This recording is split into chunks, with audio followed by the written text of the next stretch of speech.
Before the Riderflex podcast episode of the day, a quick word from our sponsor and friends at Marketing 360. Try the #1 marketing platform for small business. Everything you need from design to marketing to CRM. Learn more at marketing360.com. Marketing 360. Fuel your brand.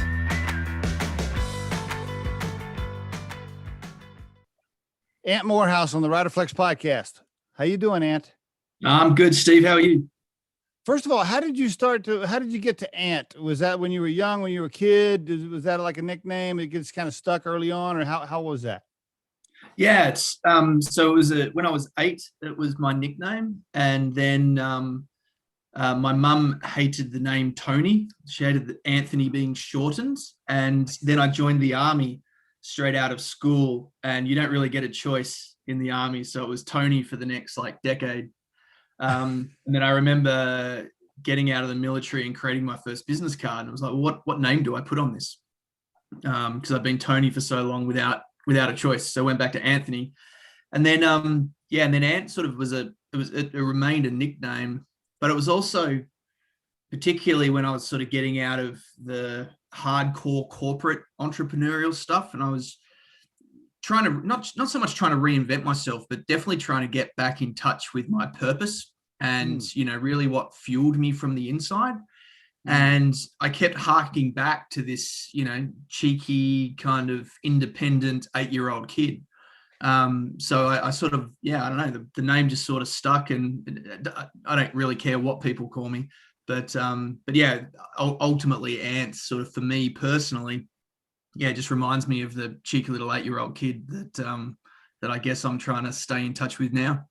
Well, I like it. It's unique. It kind of separates you from the pack a little bit. It makes you memorable. I like it. Tell us about your early life a little bit, maybe some family, mom, dad, siblings, a little bit about that. Go ahead. Yeah, so I'm Australian, as you might be able to tell from the accent. Grew up in the country. In Australia, so was always outdoors, always on a bike, always sort of chasing after a dog or sheep or something like that. Very kind of independent, as I sort of said. We moved to Canada when I was 5 through to 8, and actually, that's when I was sort of patient zero of ADHD. So my dad was working at a university in Canada, and they were doing studies on hyperactivity. And so one of my earlier memories was going into the hospital with a bottle of my own urine to do these university tests, and sort of ADHD kind of came out of that. So wow. A lot of my future history kind of, links back to that kind of stuff. But I was generally a happy kid, but also I'd get very frustrated, particularly when I couldn't be outside, running around. So I guess, came back to Australia and, went through school when I was 14. I found the military as an outlet more than anything. I never read books. I read my first book when I was 14. Just sort of linked to a passion. It wasn't really going to matter what the passion was. It was just, something that just lit a fire under me. And what happened was that my dad and I were traveling overseas to the UK. And at that time, the IRA was an issue. This is back in the 90s. And a bomb went off in a railway station, train station that my dad and I were just at. And that sort of shook us up a little bit. And we went to see a movie. And the movie was with Harrison Ford, called Patriot Games. I see. And in that movie, the sort of the special forces guys, come in dressed in black and take out the terrorists. And it just sort of hit me really hard. So from kind of 14 to about 25, when that was my job, that's kind of, I was just laser focused on sort of doing that. So I think a relatively typical household. My parents were, supportive, not really of the military because they were both in the medical field, but generally good parents, blah, blah, blah. So not outrageous hardships outside of just trying to navigate the school system that really isn't built for, ADHD types. Any siblings? Yeah, a sister who's a little bit younger than me, also sort of an entrepreneur now. So I think like that goes back to my parents were the first in their family to get a college degree, and really like by a long shot, like, you know, needed some scholarship support to get there. Particularly my mum wasn't really supported in that endeavor from her family because, quote unquote, there was no point in girls, you know, finishing school, and she ended up as a doctor. So while technically, and then Dad was from the country, you know, and you didn't really go through school necessarily. You worked on the property, but he ended up as a psychiatric nurse because that was the only job in the medical field that paid for your degree. That you sort of, you know, and he ended up with like 7 degrees and a professor. So there's a bunch of sort of education in the family, and while they're not technically entrepreneurs by trade, they definitely showed this entrepreneurial spirit. So I'm just sort of standing on their shoulders, really. Nice. Well, they must be super proud now with your career and your sister as a doctor. That's a major accomplishment for them. Are they still alive, still healthy? Where are they living? Yeah, they're both in Australia as well.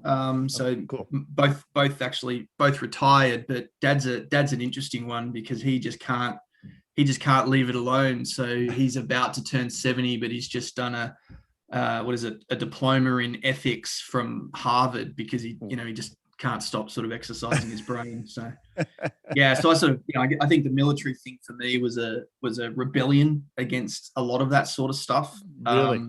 But the irony is that my entrepreneurial journey just keeps coming back to the medical field. So I can't help myself. You know, it's in the blood. Interesting. Now, you got your bachelor's before you went into the military. Is that right? Or how does that, how'd that work? I got it in the military. Yeah. Okay. So yeah, I joined, you know, straight out of school, and then you do sort of 4 years of army officer training, but at the same time you get a degree, and mine was in politics and a master's in international relations. And again, like I sort of did the degree thing to appease my parents. Now, so many people I know go into the military, right? The military recruits, I don't know, you know, millions of kids a year across the planet. So many of these kids go in thinking, I'm going to be special forces, and a very tiny percentage actually make it to that level. When you first joined, were you thinking, I'm going to be special forces and I'm going to make it happen? Or did that goal happen after you were in? I was pretty laser focused. Like at 14, I had, you know, like all the kids had posters up on their walls of, you know, football players or basketball players or rock stars or, you know, beach babes or whatever. I had a gas mask wearing counterterrorism, you know, operator on my wall when I was 14. Weird. It's totally weird. But yeah, I was just obsessed, and I kind of didn't let it go. Wow. Congratulations, by the way, making it through but is it as hard as the movies make it out to be, to make it through the training and is it? Yeah, I guess it is. But it's for me, it's really kind of a parallel to life, right? So, and it's just, you know, let's say like Air Force people, you know, so many want to be pilots, but so few do, you know, right. Navy people might want to be helicopter pilots or whatever, you know, so few do. And so, you know, from my journey through it, it's that sort of elite team stuff. It's much more about raising the bar on the lowest common denominator. And that's what makes them high performance teams. And I think that in my entrepreneurial stuff, my business career, and now I do a bit of sort of leadership work with companies on the side, sort of side hustle to, you know, to keep my sort of, you know, keep my hand in the game, so to speak. Organizations that are looking to create a high performance culture, one of the things they're looking to do is raise the bar. So, you know, I went through my military kind of training, West Point kind of stuff, I guess, but the Australian equivalent. And then I was in the infantry for 3 years as a commander of sort of 30 infantry soldiers. And terrific people, great stuff. But you can only ever ever operate at the level of the lowest common denominator. Mm. And so what happens as you go through the special forces selection process or anything equivalent to it, you're weeding out. You're weeding out the lowest common denominator. And I mean no disrespect to any of that, because there's injuries, there's aptitude, trainability is the most important part. So there's a series of things that they're looking through that selection process. And the selection process is one, arduous, too long. You know, it takes about 18 months from when you first sort of put up your hand to when you're, badged wearing the beret. But through that process, the number one thing they're looking for is trainability. And so when you think about the amount of money the taxpayer is paying for that particular individual to be trained, right. if that individual needs to be reminded of things 4 or 5 times before they can pick up and learn, then the rate of learning, the rate of progress, the rate of development is reduced, and that's obviously unacceptable.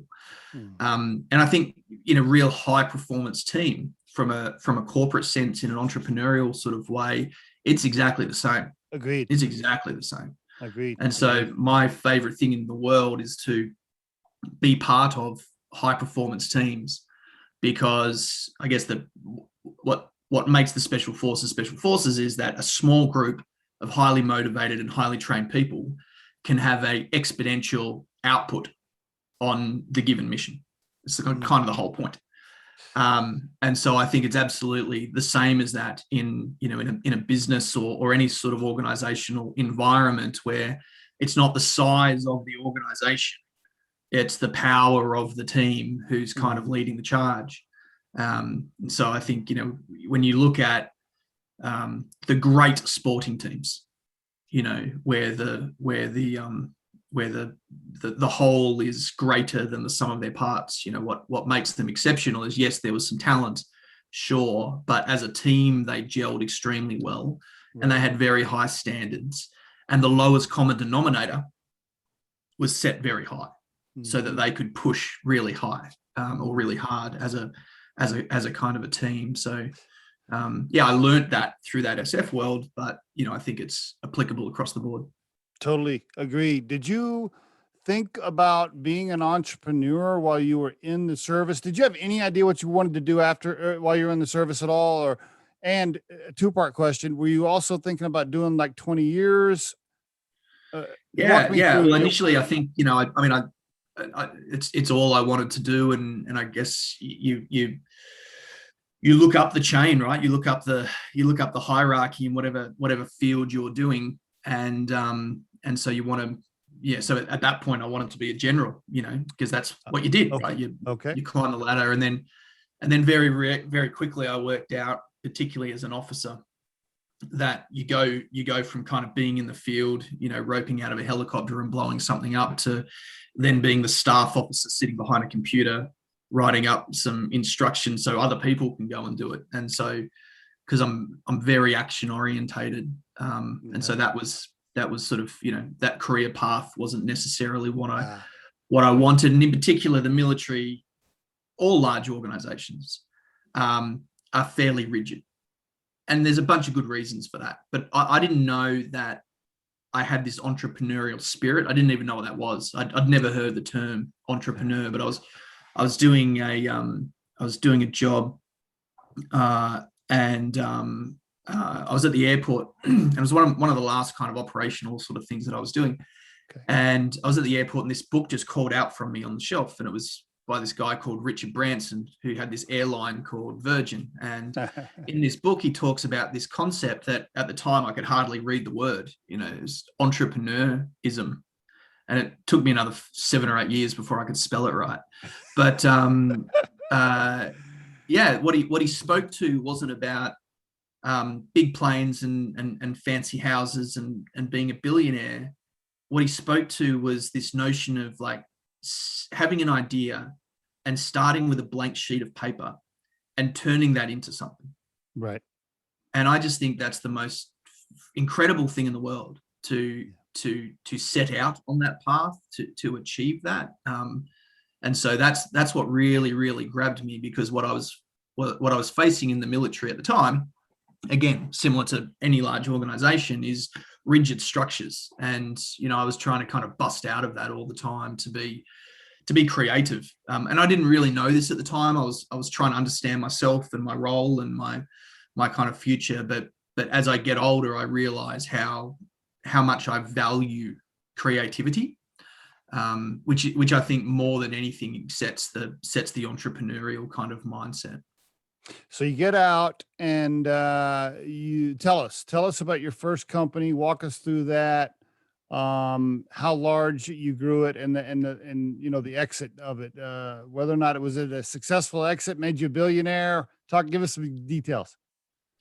Yeah, so it was a decade-long overnight success story, I guess.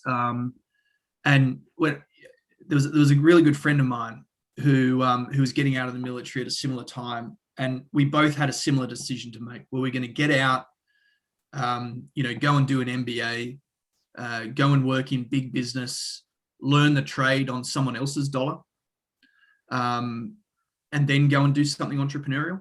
Or were we just going to get out and start? And he and I took opposite paths. He's a bit more analytical than I am. I'm a kinetic learner, so I learn by doing. And so he took the smart path, the considered path, the path of greater chance of success. He went and did the MBA, got a great job, got promoted kind of quickly, and then 5 or 6 years later went and started his own thing. And I just started, and I started something in the crisis management, international evacuation kind of field. So I had a basis in the subject matter. Okay. But I knew no one in business. I had no education in business. I really knew nothing about business. And wrapping back to that first one, I knew no one in business. And that was the bit that I completely discounted. Like, I thought, I can learn this stuff. And I can read the books, I can experientially learn it. But having no network, that was the bit that cost me a lot of time. And so I guess my appeal to anyone out there listening who's, thinking about a big move, the old adage of it's not what you know, it's who you know, unfortunately there's a truism in that, I think.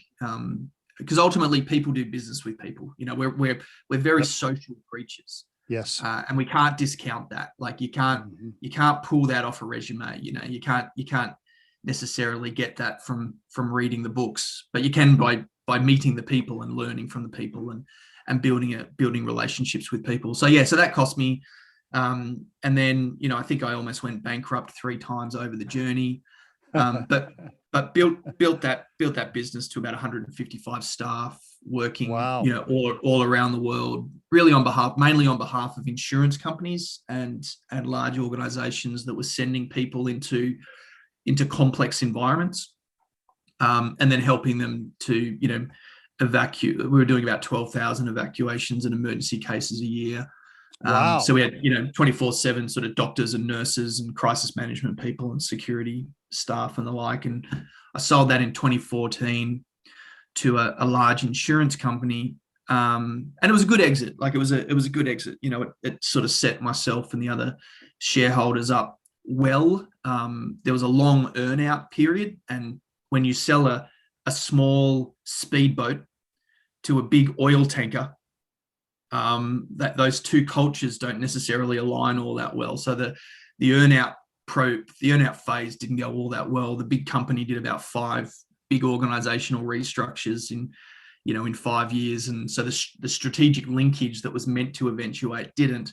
But what it allowed me to do was kind of sack myself as the CEO, put my COO up, and come over to the US. And I spent 4 years in Boulder, Colorado, just loving Colorado more than anything, loving the entrepreneurial spirit in the US, and loving the little microcosm of a kind of a tech startup scene, Yep. in Boulder. So I learned an enormous amount while there. I don't think I necessarily gave a lot to the place, but I absorbed a lot that I'm kind of using every day now.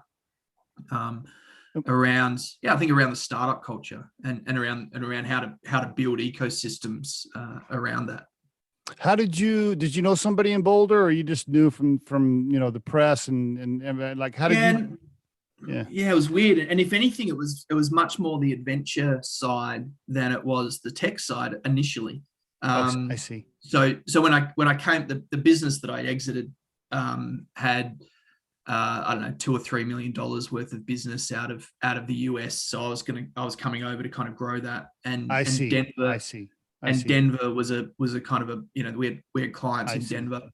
Okay. Gotcha. But instead of living in Denver, I sort of, gravitated towards the mountains and and sort of the athleticism and all of that sort of thing in Boulder. And then I did know it was a bit of a tech hub. And so I did want to learn that trade and learn venture capitalism as a trade and et cetera, et cetera. So that's what took us there. And the family absolutely loved it.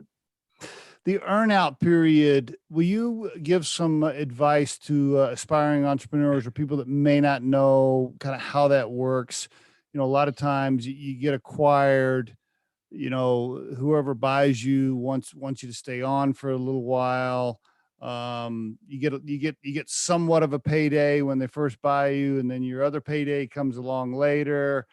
What based on what you went through, what advice would you give to anybody faced with that type of decision on an earn-out type of deal? Yeah, it's complex, no question. So this is overly simplistic, but in essence, there's two types of deals. And imagine it like a product and a service. And so if what you do is products, and tech could be a product, or widgets could be a product. If a company comes and buys your product company and they're looking for the brand and the manufacturing and the products themselves, maybe they don't need you anymore.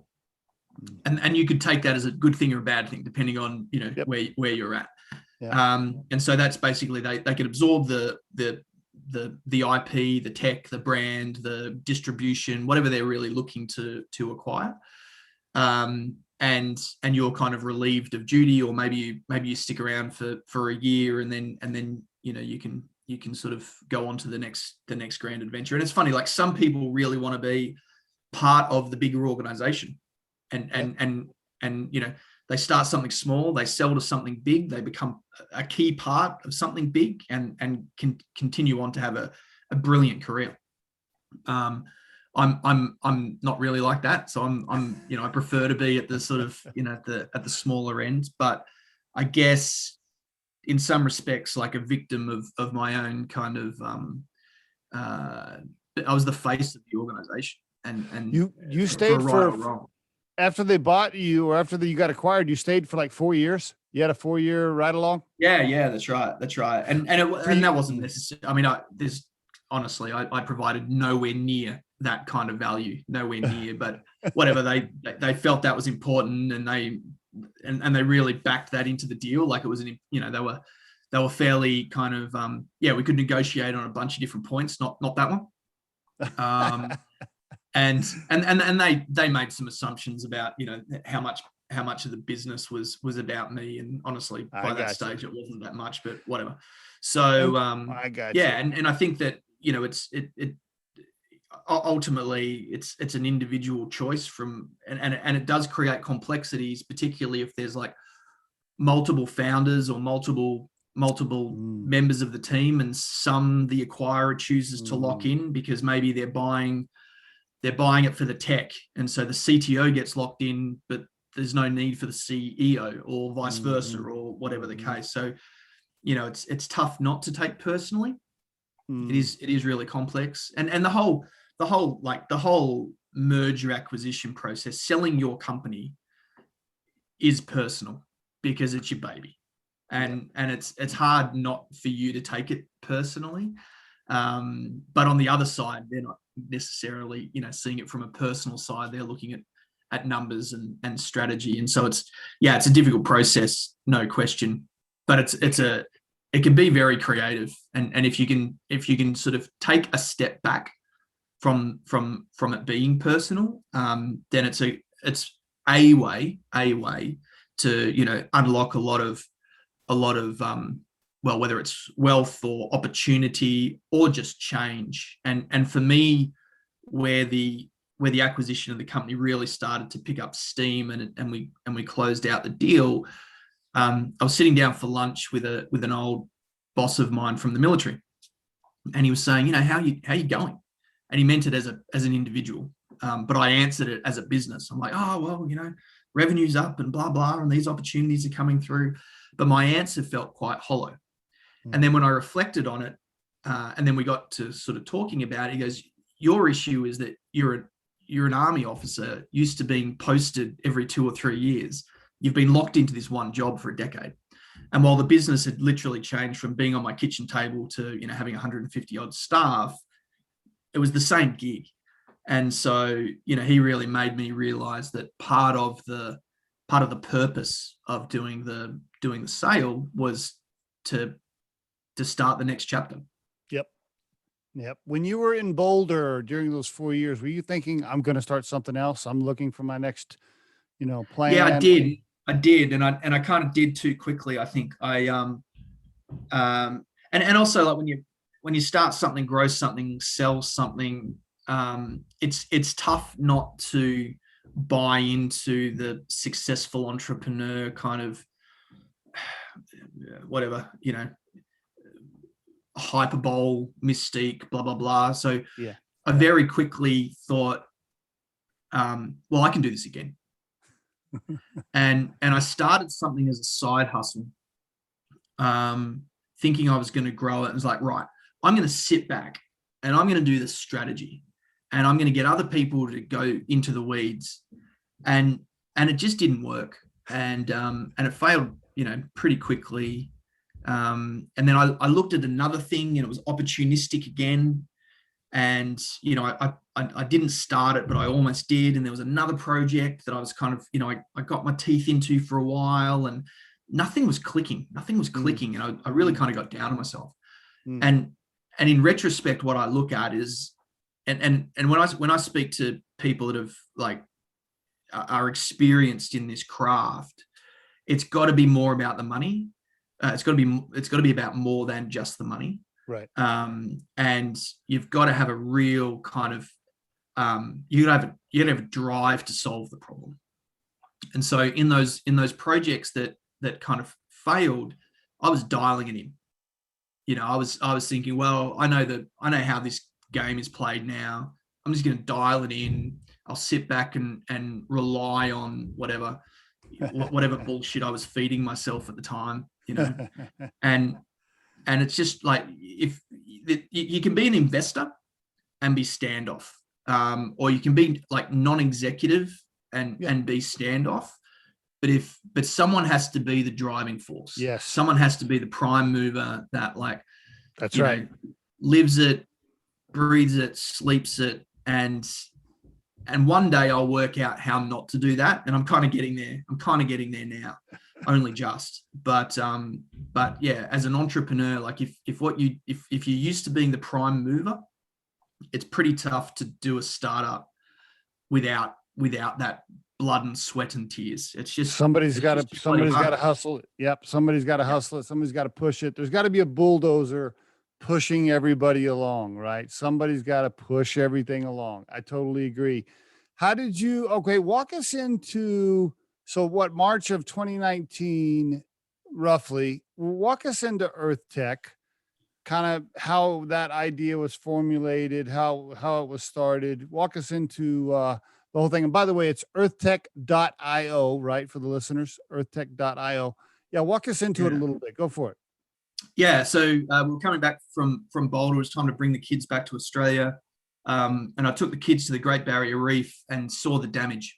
And I was thinking about, in Boulder, I was doing some stuff with social enterprise. And I was kind of falling in love with that as a concept anyway. And social enterprise, impact ventures, profit for purpose, whatever you call it. But it's using capitalism as a mechanism, but not a purpose. So the purpose of a social enterprise profit for purpose organization, impact venture, is that the product or the purpose of the organization, the mission of the organization, the way that the organization is structured up, the way it delivers its solution to the problem is focused on the environmental or social cause that you generally imagine or you generally think of a charity or a not-for-profit.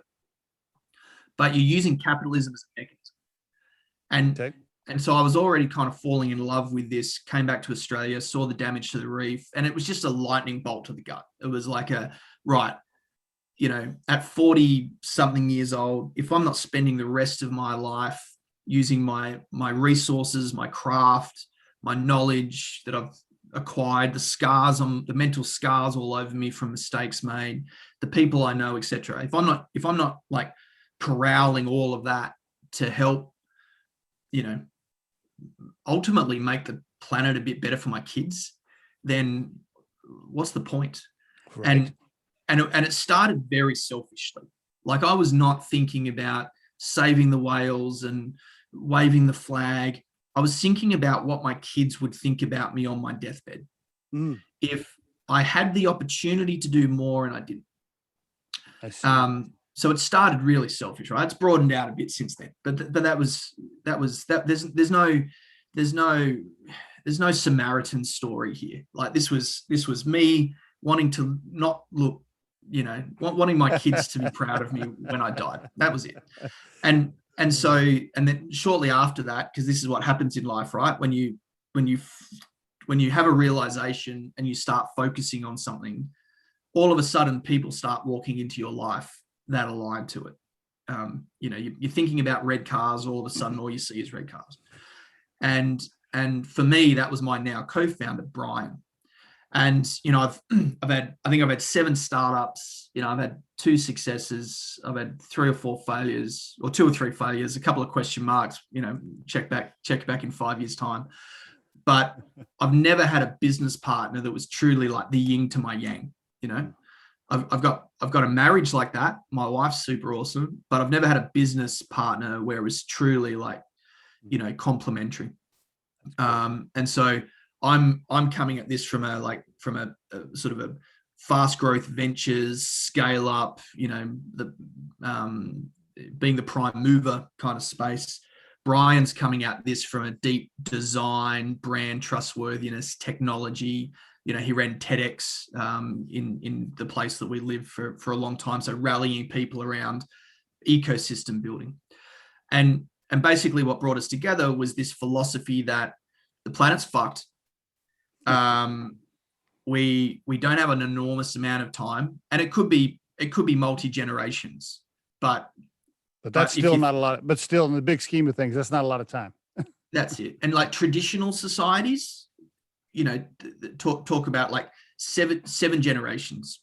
So they make decisions based off 7 generations past and 7 generations forward. We make decisions in our culture based on political cycles and quarterly shareholder updates, right? And so when you take a slightly longer view, the planet's we're just using it. We're using its resources far too quickly. Yes. And so that's a problem. And there's a bunch of inequities in the world, and that's a problem. But man, capitalism is powerful. Oh my God. Like it can distribute cost-effective, efficient solutions to problems like no other mechanism that humanity's ever come up with. The problem isn't the mechanism. The problem is money is the only thing that matters. And so when you have a purpose above and beyond the money and the mechanisms to attract it, i.e. investment, to deploy it, and to make it regenerative, it's a powerful mechanism. And so what we kind of came to what brought us together in our belief system, and that's an important part, right? When you're setting out in an endeavor, values are really what sticks this thing together, particularly with a purpose-led mission. Yes. And just as an aside, what I absolutely love about it is that my entrepreneurial kind of career to the point of EarthTech, it was just entrepreneurial. just entrepreneurship. It was just business. Like Right. we were doing kind of cool stuff, evacuating people in medical emergencies, blah, blah, blah. But I didn't care. I honestly didn't care. Like the people I was surrounding myself with, the books that I was reading, they were about growth, revenue, cutting cost, profit. That's what we spoke about. Every board meeting, that's what we spoke about. Right. Whereas going back to my military career, like what brought the team together, this high performance team, was purpose.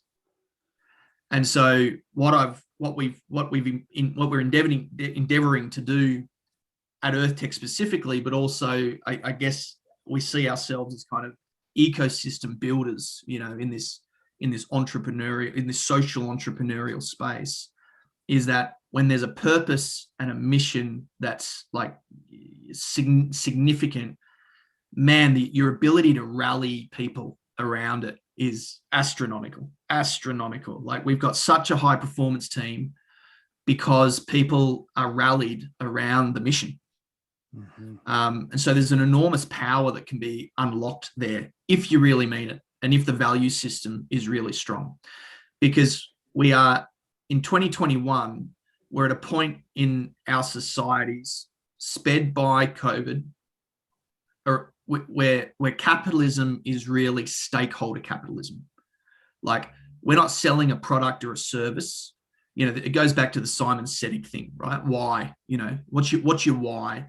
And your what and your how is just how that why is manifested in your communities.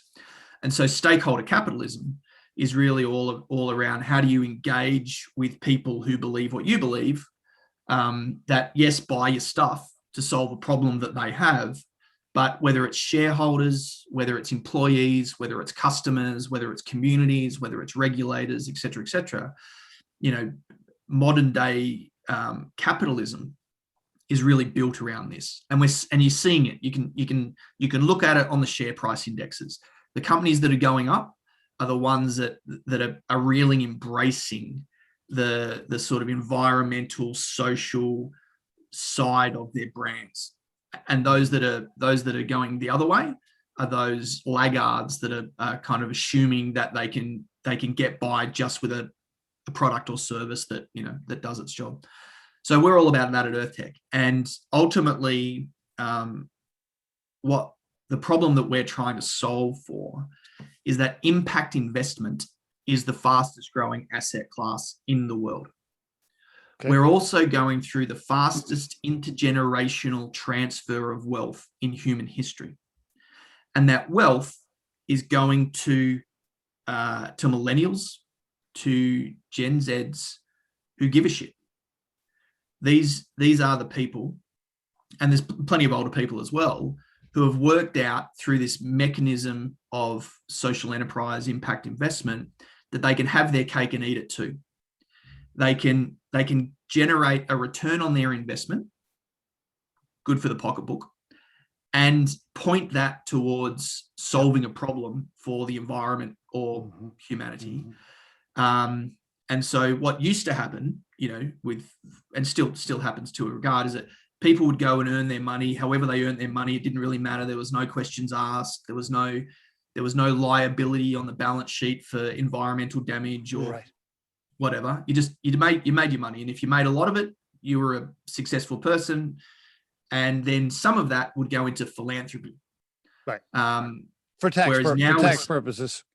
Often for tax purposes. Now we're seeing this coming together, where so according to the United Nations, to achieve what's called the Sustainable Development Goals, which is 17 goals that spell out the environmental and social goals that we as individuals should be aspiring to, and they're pretty basic stuff, right? So it's zero hunger, good education, better equality, better healthcare for all.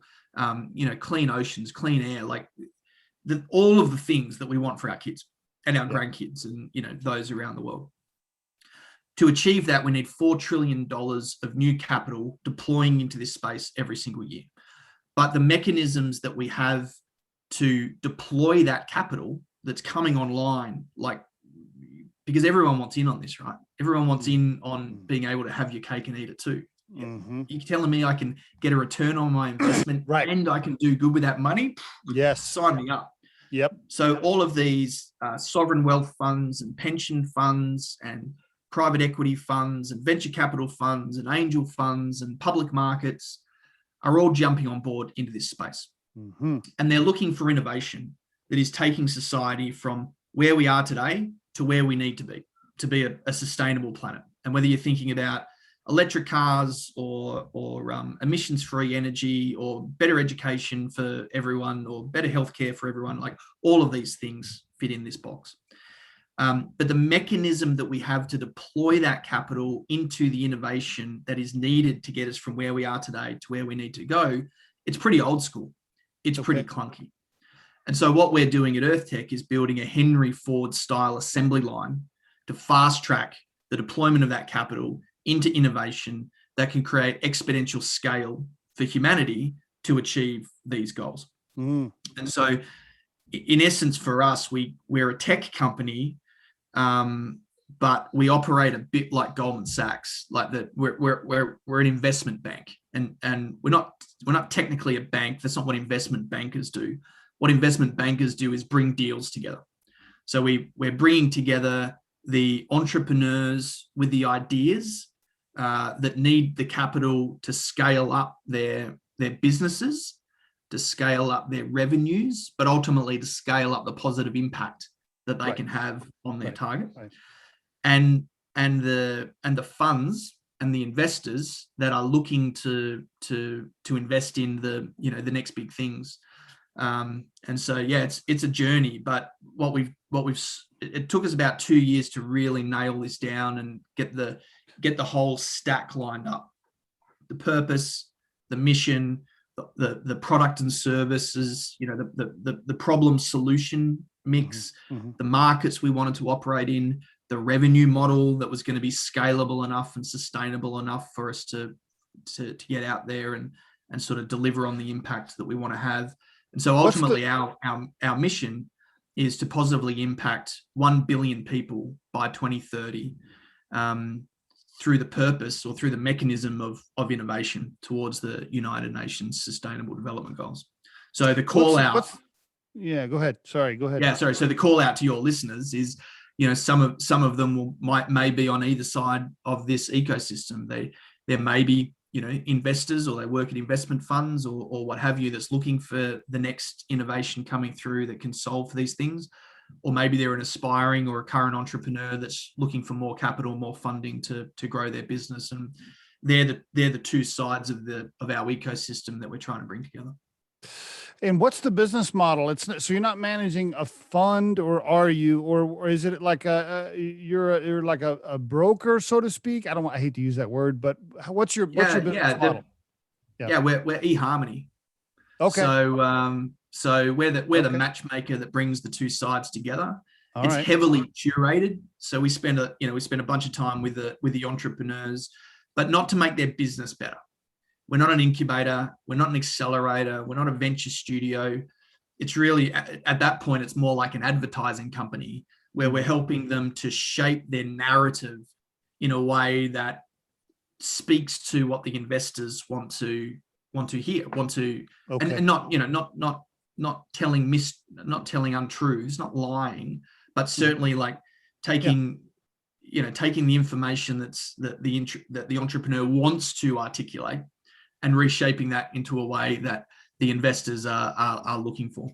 Are you taking a fee? Are you taking a fee if the investor? Yeah, and then we clip the ticket in the middle. And then if the organizations and the investors want us to stay on board for a longer term journey, then there's equity options and that kind of thing. But ultimately, it's a matchmaking service, and we clip the ticket on the way through. Gotcha. Okay. Love it, by the way. Are you the first to develop this kind of eHarmony investor to entrepreneurs that are doing something healthy for the planet, or is there a bunch of competition around this? Where do you stand in the marketplace compared to others? Yeah, none of the ingredients that we're using to bake our cake are unique. We're just putting them together in a unique format. And it's very data driven. and we're focusing specifically on funds, and helping them to, our value proposition ultimately is to the funds, because they've got a lot of capital to deploy, and they need to deploy it fast. And the process of finding great deals and going through the due diligence process and working with the entrepreneurs, it's hard. It's really, really hard.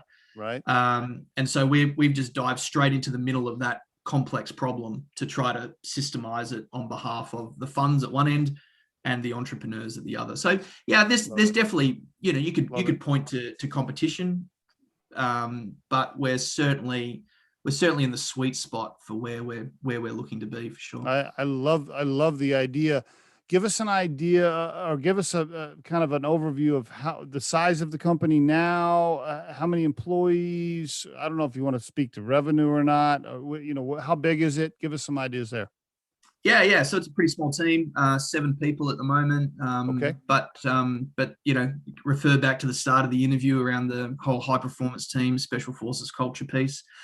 So we don't need a lot more people. It'll expand out a bit over the next few years, but this isn't going to be a 40,000 person company, that's for sure. Very tech kind of driven. You called it a tech company. What do you mean by that? Is there special software you've developed that makes the connection matchmaking process easier? Is that why you're calling it tech company? And yeah, absolutely. Yeah. So we've absolutely.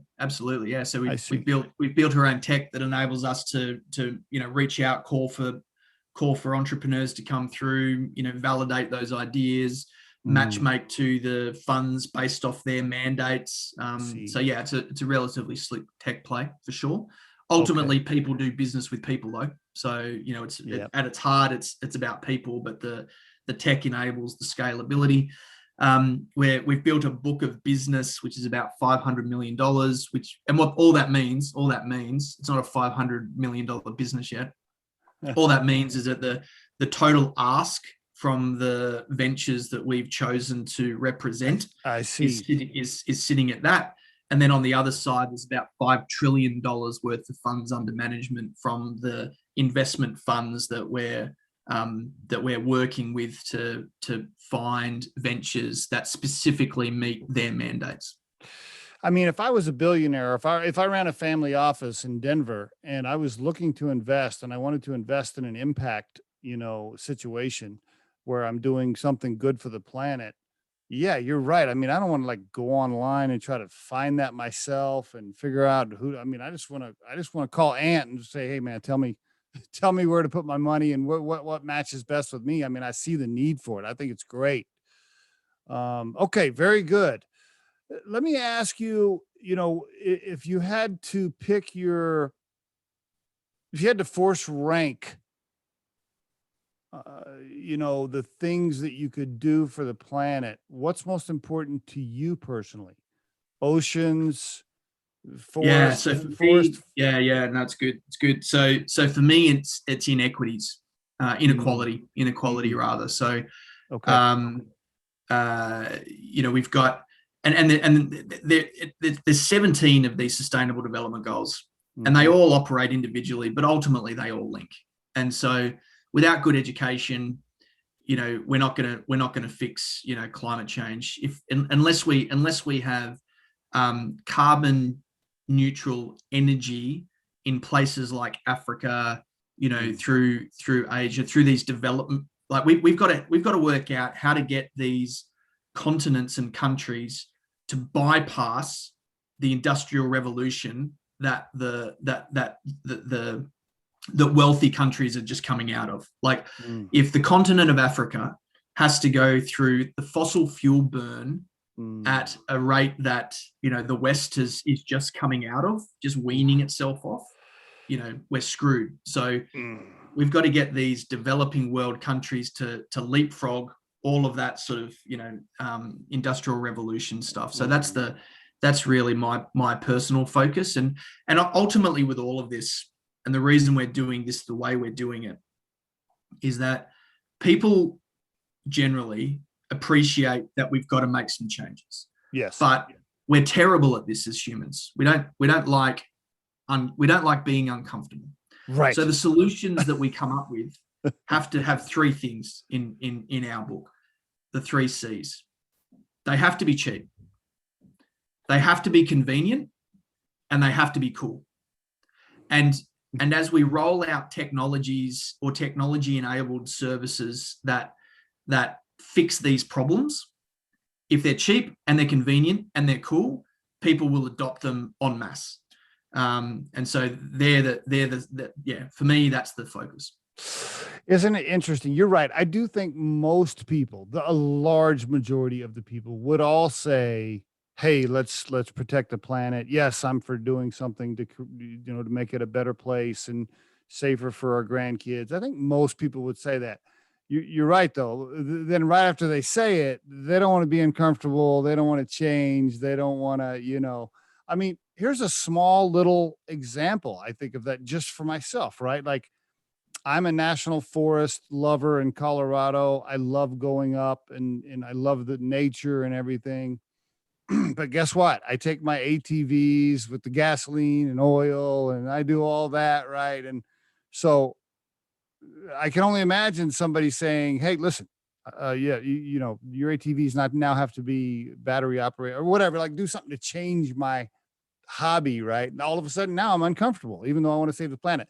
You're right. So many people think that way, right? I totally agree. Yeah, but Steve, if I pitch to you that you could go up into the mountains and experience them as you have done, but in silence. Yeah. Because your battery operated ATV allows you to experience nature. And if it's not costing you any more or much more, and if the range is good enough to allow you to do what you do, and it's cool and it's sexy and it's got amazing torque, now you're in. Now I'm in. That's a perfect example. Love it. So man, I could ask you a million more questions, Ant. We're already at an hour. Is there any departing advice for entrepreneurs, aspiring entrepreneurs? Let's go with that. Any departing shots at anybody listening thinking, man, I want to start my own thing, especially around sustainability or any of the goals set by the United Nations? By the way, that's UN.org/sustainable development. And then you can look right there and you can find their goals. Anyway, anybody thinking about starting something, but they haven't. Yeah, really think about don't doing it. Like really think about, is there another way to achieve your mission without having to be an entrepreneur? Like, this interview and many of these interviews, you're talking to people that have kind of had some success, right? But I've had plenty of failure and it's been very, very, very, very hard. And then you're interviewing me because part luck, part opportunity, hopefully part of it kind of talent and hard work. I had a little bit of success, but when we're not doing these interviews with people that have had enormous failures that have caused depressions and anxieties and financial loss and family breakups and blah, blah, blah. Good point. This stuff comes with a warning, and so if there's other ways to do it by, for example, being an intrapreneur, where you're able to scratch that itch inside an organization with a lot of resources where, you can sort of do something creative or make a big change, but within the comfort of an organization with resources. Ultimately, for me, when I'm talking about this, when I'm thinking about it myself, I draw a little graph for myself or for the person I'm talking to. And there's an x-axis and a y-axis. And our one axis is reward, from 0 to 100%. And the other is risk, from 0 to 100%. And there's a line sort of, up through the middle of that. And I ask people, plot your risk appetite on that line. And And so if someone's got, like, I've got an enormous risk appetite, and so I'm prepared to take enormous risks. And therefore, you know, I'm looking for like a fair amount of reward in whatever that context means. Money, sure, but other stuff as well. And then there's others who love the idea of going out there and being an entrepreneur or starting something from scratch and putting it all on the line, but they're not prepared, but they don't have risk appetite. Like they want to stay inside the comfortable kind of piece. Right. And I have an enormous respect for those people, right? Enormous respect. And so there's no right way or wrong way or better way or worse way, but that's the most important piece I think exists for plotting out where your risk appetite is, and launching into, like, turning an idea into reality on that line within the comfort of that risk appetite. Great advice. It's like some, you know, lots of people like going skiing. It's a great sport. And, you know, some people can have just an awesome day out, like cruising blue runs on nice days, you know, having a good lunch and, you know, et cetera, et cetera. And other people want to be like hella skiing out the back in double blacks. And both of those things can be really rewarding, but each to their own. And so, yeah, entrepreneurism comes with a warning label. Great advice, Ant. I had a guy tell me one time, he said, listen, unless you're prepared to wake up in the morning and look outside and see if your car is still there or if it's been repossessed, unless you're prepared to do that, then you probably shouldn't be an entrepreneur. Yeah. Great advice, my friend. Thank you for being on the Riderflex podcast. I really appreciate it.